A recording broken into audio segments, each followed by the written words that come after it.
Tinfoil Tuesday is a place for all sorts of beliefs and conspiracy theories. But time and time again, flat earthers who think the world is flat have other beliefs too, which means they often find themselves on Tinfoil Tuesday. And today on Tinfoil Tuesday, one TikToking flat earther is asking us to think logically about the sun. Oh dear.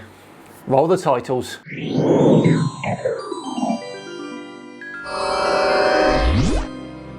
Hello all and welcome along to another episode of Tinfoil Tuesday with me, Simon Dan.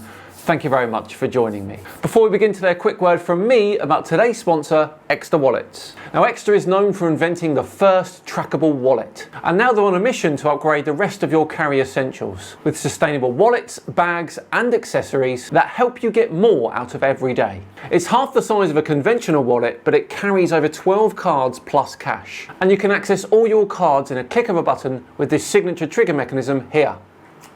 It also has built-in RFID blocking, and that protects from data theft and wireless skimming, and it's also made from environmentally friendly materials, like vegan Italian leather and space-grade aluminium. And now they have a brand new Finder card. With this in your wallet, you will never lose it again. Now you can add your Finder card to your Find My app on your iPhone or other Apple device, and you'll get a notification the moment you move too far away from your tracker. Plus, you can ring it from your iPhone up to 300 feet away. So if you've misplaced it in your house or somewhere like that, the 75 decibel ring will tell you just where it is. Now the charge lasts for around 6 months and you get a magnetic charging cable with it too. Now Extra are having a Christmas sale where they're giving 50% off, but with my code SIMANDAN all of you can get up to 55% off. Thank you again to Extra for sponsoring today's video.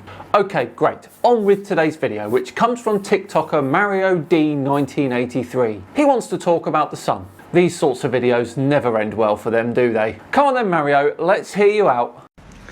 Let's talk about the sun, okay? Apparently, it is 150 million kilometers away. 100 million miles. And it burns around 10,000 degrees Fahrenheit, which is like close to 6,000 degrees Celsius.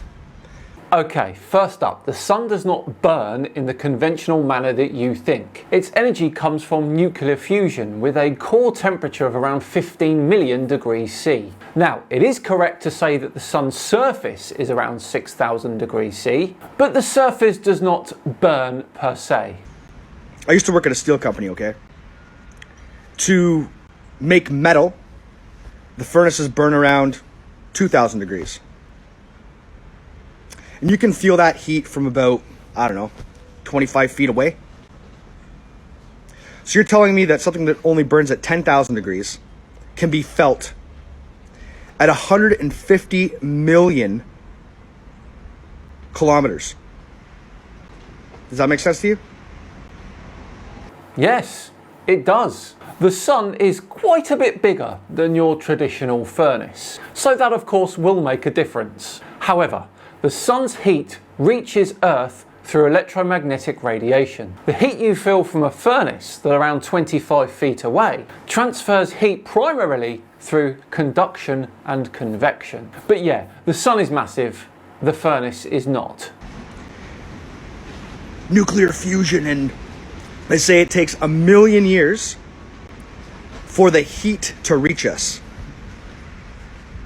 It wouldn't have dissipated a little bit over 1 million years? By the time it gets, say 1 million miles away from the sun, it wouldn't have, we'd be frozen. Well, no, the radiation from the sun is reaching us in about 8 minutes because it's travelling at the speed of light. What you're referring to is something called a random walk. The sun's interior is a densely packed soup of charged particles. Now, when a photon is produced in a nuclear fusion reaction inside the core of the sun, it tries to escape the sun's core but constantly collides with these charged particles. With every collision, the photon gets scattered in random directions, essentially bouncing around within the sun. That journey to get to the surface can take anywhere from 10,000 to 1 million years. Technically, a photon could have been created in the core of the sun at the dawn of humanity and still be inside the sun. Once it's at the surface, it's a swift 8 minutes to your face. You see, it sort of helps if you research your argument before you make it. It makes no sense. It makes no sense to you, my friend, but that doesn't mean it makes no sense to everyone. Now, our TikToking friend decided to make another video about the sun when a viewer left a comment he wasn't happy with. Let's have a look. I just made a post about how the sun makes no sense. And this is one of the comments. So matter deflects and space is lacking matter. There's not much that would diffuse the heat before it reached us. Nothing would diffuse the heat from 150 million kilometers. Have you seen what happens when someone floats into space? They freeze instantaneously, frozen. Where's the heat? Actually, this depends, but first, another quick lesson. Let's remember, heat travels through space in the form of electromagnetic radiation. That is the only way that heat travels through space. Now, if you were in direct sunlight with no suit on, you would burn immediately. But that would be the least of your problems. Without any atmospheric pressure, the gases in your body would begin to expand. Now, whilst you wouldn't explode, the decompression would cause some serious swelling, and you would lose bodily fluids. If you were in shadow, not in direct sunlight, then you would indeed freeze in seconds, after all the swelling, etc. How did the heat get to us if space is an ice ball? I don't know either. The face he's pulling suggests that we're the dumb ones, doesn't it? Dear oh dear, space being an ice ball is one of the funniest things I've heard in a while. Anyway, someone else comments and the triggering intensifies. If you're with me right now, we're talking about the sun and how none of the facts make any sense. Here's another comment. You've never seen anyone freeze in space outside of movies. Get real. Okay. But if you Google the information, it says space is minus 455 degrees Fahrenheit. That's not in a movie. That's just common knowledge, right? That's not really the temperature of space, that's absolute zero. That's the temperature of empty space far away from stars and galaxies. It's difficult to get a temperature of space itself though, as there's no atmosphere to retain any heat. If you're close to the sun in direct sunlight, then it's very hot. If you're far away from the sun, it's pretty cold. Now for the space directly around Earth, it depends if you're in direct sunlight or not, with temperatures ranging from 120 degrees C all the way down to minus 270 degrees C. Anyway, after all this, he then moves on to the moon. Give me strength. Why have we not gone back to the moon? Just bare minimum explanation, okay? Anything reasonable will do. Okay, fine. No one has had the budget to do so since Apollo. So we went there, but then we didn't go back. We did go back another 5 times after Apollo 11. Most people are going to say we never went. Well, I don't believe that's true. I believe it was made to look like we didn't go. That makes more sense, right? Is he saying that he believes we did go to the moon? I'm confused now. That's why it's so ridiculous when you watch the footage. Oh, the flag was blowing in the wind. That's intentional, right? Why have we actually not gone back? Is it to do with radiation, temperature? We lost the technology. That's NASA's explanation, right? They just lost it. As far as everyone knows, somebody lost the technology. Butterfingers.